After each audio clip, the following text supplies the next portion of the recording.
Welcome to Massive Beers. My name is Matt. We do the beer stuff here. Maine. Maine. Love me some Maine. Love me some Maine IPA. We'll see where this one lands. This is their Little Whaleboat.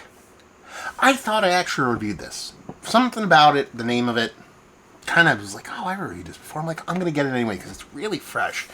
Whenever I see decently fresh, like this is like 2.5 weeks old, Maine, I just buy it. And I bought it. And then I looked at my channel and typed in the word Maine and I typed in Whaleboat. Neither produced results. So we're reviewing it. Little Whaleboat, do what's right from Maine Beer Company.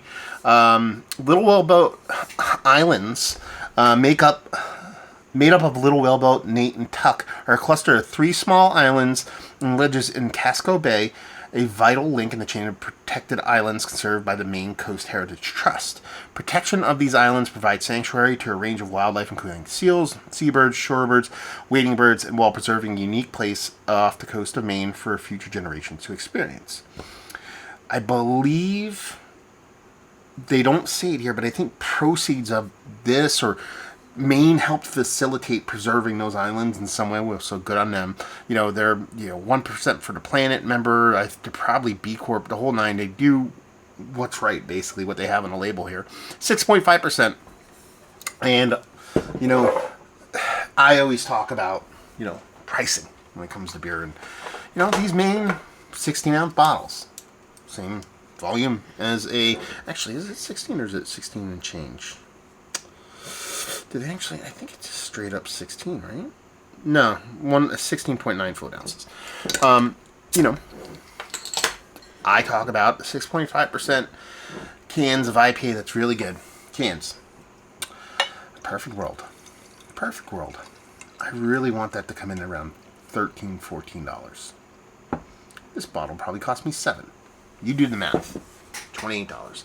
I never have problems paying that price point for Maine because they usually make really good beer, so you're getting something good, but they also do so much for their environment, for the employees, the whole nine. I don't mind it. See, that's the thing. It's not so much that I don't like paying for things, and a lot of people see me talk about price point and they kind of be like, oh, this dude just wants stuff cheap. No. If you're doing what's right, you're doing those things, I have no problems paying for it. Soft, ever so soft. Well, haze. This is what can be considered extremely hazy beer 20 years ago.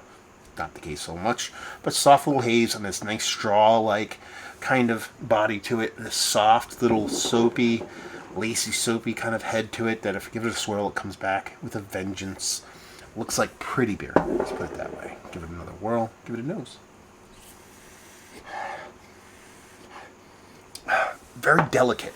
Comes off much less impactful than you expect from today's 6.5% IPA world, but it smells a very classic East Coast IPA, very citrus forward, a little bit of pithiness, a little bit of rindiness. That sweetness is derived from a malt, not like a brewer sugar or anything like that. It's almost like a little bit of crystal malt, a little bit of Pilsner malt in there, kind of combination like that. And a citrus, heavily citrus leaning, a little bit of spritzy, rindy, kind of, you crack into an orange and get that little spritz that has that kind of thing going for it. So it smells pretty beer. Let's dive in. Cheers, y'all.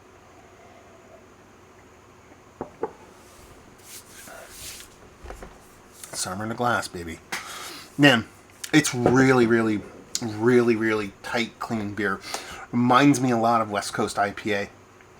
I should say just classic East Coast IPA, but just to get that forward because not a lot of people have had classic East Coast IPA. So it's like, think about the tautness, the razor precision level of a really hyper well done West Coast IPA. Substitute that resinous pininess with just a citrus pithiness. It's not as more bitter than sweet. It's sharing the load here as far as volume, as far as percentage. But it's all that citrus are belong to us in a hyper clean, hyper well made, hyper precision again based kind of beer. It almost comes off lager like. That's how clean and crisp it is. Beautiful mouthfeel.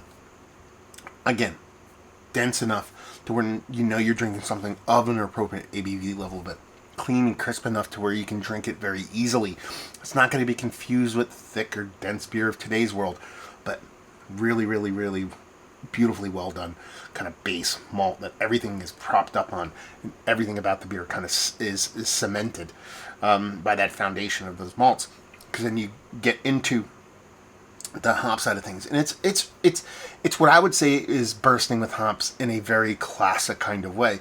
It's, again, not to be confused with the hyper saturated, ultra dry hop, this, that, and the other thing, crazy turbidity, insane beer of today's world. But it's just oozing with these big citrus hops, oozing with this pithiness, oozing with this just clean, crisp, vibrant hoppiness that just marries so well with that clean, crisp malt base of the beer.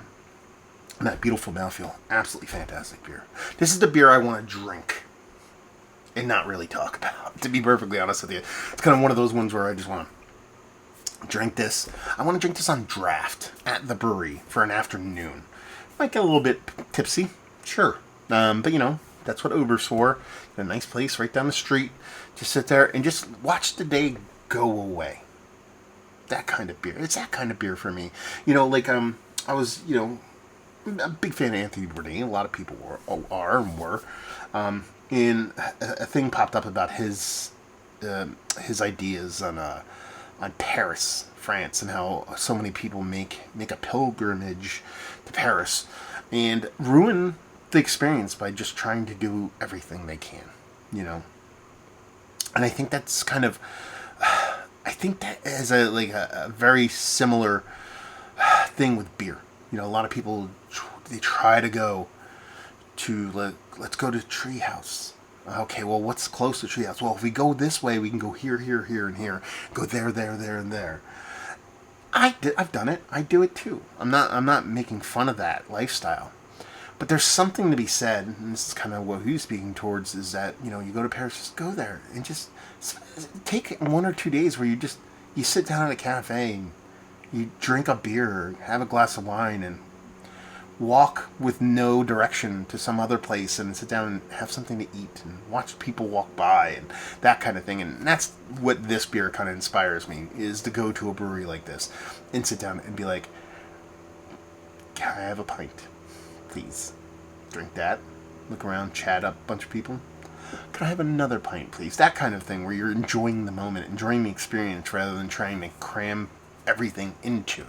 Now we're getting a little too off the rails here, talking about life experience and what you should do when you do what you do you.